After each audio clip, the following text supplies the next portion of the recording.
Et maintenant, la météo du sport. Direction le National Indoor Arena de Birmingham en Angleterre, où se déroulent du 17 au 20 novembre les 28e championnats du monde de trampoline. 40 fédérations et 411 athlètes sont inscrits, un nouveau record de participation. Qui dit forte participation dit également plus de spectacles. Le trampoline est une discipline de haute voltige. Les participants prennent donc de la hauteur et vous en mettent plein la vue.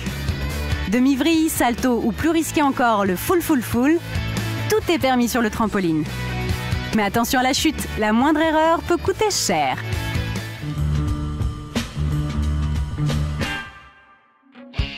On s'envole pour Melbourne en Australie. Rien à voir avec l'Open d'Australie qui débute en janvier, là on parle golf avec la President's Cup.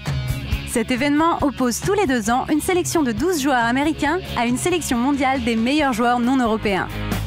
La douceur printanière sera au rendez-vous, 22 degrés et un vent faible. Pas de quoi perturber les as de la petite balle blanche. Parmi les têtes d'affiche, Tiger Woods. L'ancien numéro 1 mondial a été retenu dans l'équipe américaine malgré une saison bien fade. Les États-Unis restent sur 3 triomphes. La dernière victoire des joueurs internationaux remonte à 1998. Signe prémonitoire ou pas, ce succès avait été acquis ici même, sur les greens du Royal Melbourne Golf Club.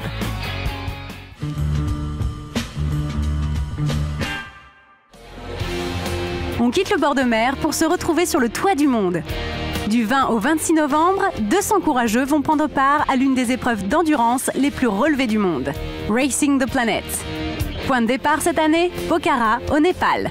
Et c'est parti pour 6 jours de marche et 250 km d'aventure en plein cœur de l'Himalaya. Côté météo, un temps très sec est attendu. En journée, les températures peuvent grimper jusqu'à 25 degrés. Mais attention, le thermomètre affiche parfois moins 5 degrés la nuit. Heureusement, les participants sont attendus tous les soirs dans les camps de base autour d'un bon feu de bois avec des boissons chaudes à volonté. Bon courage!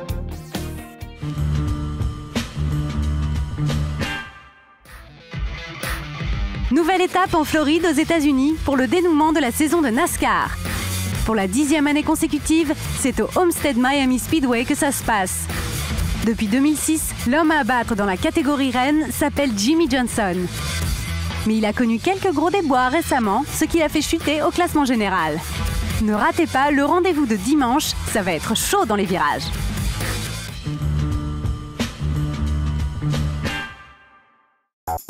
On referme cette page dans la superbe O2 Arena de Londres.